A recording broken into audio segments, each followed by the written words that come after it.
All right, it's Saturday, December 14th. This is the last day in this hard week of training. Next week is a full deload. And I say full because we've had this discussion in Circle before. Sometimes we deload some things and not other things. The only thing not deloading next week is your dumbbell incline bench press. We're going to go to 45 seconds and your strict pull-up that day. That one session is not a deload.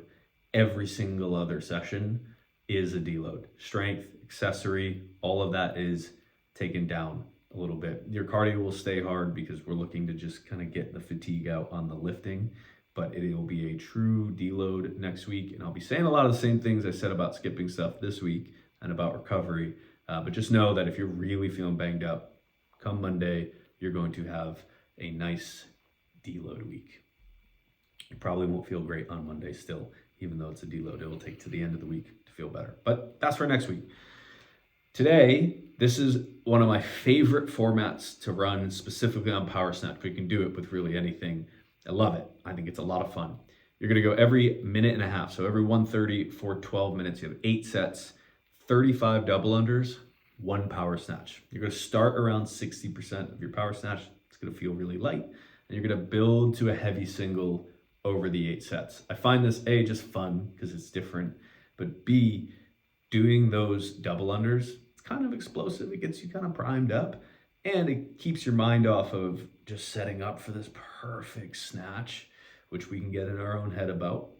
And it forces you to just go lift. And so by the end, people often PR in this setting because it's a little bit more Metcon-y and they're not thinking about having to be perfect on their snatch, which sometimes gets in the way of putting as much force into the bar as possible. There's a lot of reasons for this thing I'm about to say, but that is probably the biggest one is folks, especially CrossFitters, like PR after Metcons often, or when they're really tired, or they like to lift after they've done cardio. It's often because it takes your mind away from trying to be perfect and it puts all your energy into lifting with as much intensity as you possibly can. There are some other reasons, some more like physiological reasons, but that mental one is a big one. So today, hit your double unders, run up to the bar, take a second to get set up. Don't rush your setup, but do it quickly and then hit that lift. And then you have the rest to change your plates and wait for the next set. I think it's really fun. After you finish that, you're going to build to a heavy 3-rep or a 3-rep max on your front squat. 10 to 15 minutes. Everything, if you've been watching the videos this week that I've said before applies.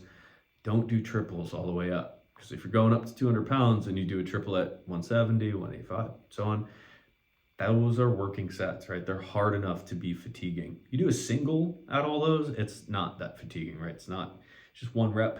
Mentally, it's not that hard. Physically, it's definitely not that hard. You do triples and you're gonna get tired before you even hit your heavy triple. Just a word of advice. And I typically give myself 2 sets in this sort of setting where I'm not truly, like it's not max out week where I'm going for a heavy 1 rep. I give myself 3, but here I give myself 2 sets. I go, okay, I want this weight, and then I'll hit that weight. If I hit it and it feels too easy, there's a distinction, right? If it feels too easy, I'll go for my next one. I'll be like, all right, cool, I'm gonna go up. If it feels really grindy and I go, maybe I could hit the next one, I don't take it. So if there's a question mark on that second set, I don't go for it because that's not the goal this week. The goal is to hit the heaviest we can during the week, but not to hit some true PRs. That's for later. Once you finish that, you have a 40-minute EMOM or 20 if you're on 60, 15 12 cal row, 10 to 15 GHD sit-ups, 15 12 cal fan bike, 5 D-ball sandbag cleans at 150, 100. The GHDs, choose an amount that is not going to make you sore all the way until next Saturday, right? So if you haven't done GHDs in a while, don't go rip off 150. You could even go less than 10, and that would still be very appropriate. You could switch to toes bar, you could switch to sit-ups as well, or you could sub in another movement if you're just not comfortable with GHDs. And then on your sandbag cleans, these should be done in under 30 seconds. You should have the ability to kind of attack that bag and go for this. Not going touch and go, but you should be able to hit one, drop it, hit one, drop it, and be on it. That's not always the case, right? Sometimes we want to grind through, but these today, you should be able to be on it, which means if you can only do 3 with a 150, right? Because most gyms don't have like incremental sandbags. They go 100, 150, and that's about it.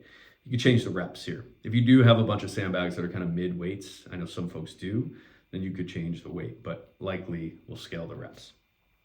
If you're savage, if you're just like, man, I crushed the sandbag so good, and you don't want to go up to 200 or you don't have one, you could try to go touch and go on these.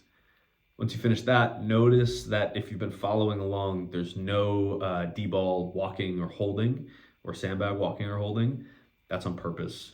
We don't need extra lower back fatigue this week with all the heavy stuff that we've done. You're good on that. We're skipping it purposefully. Do your curls. I mean, who doesn't want bigger biceps?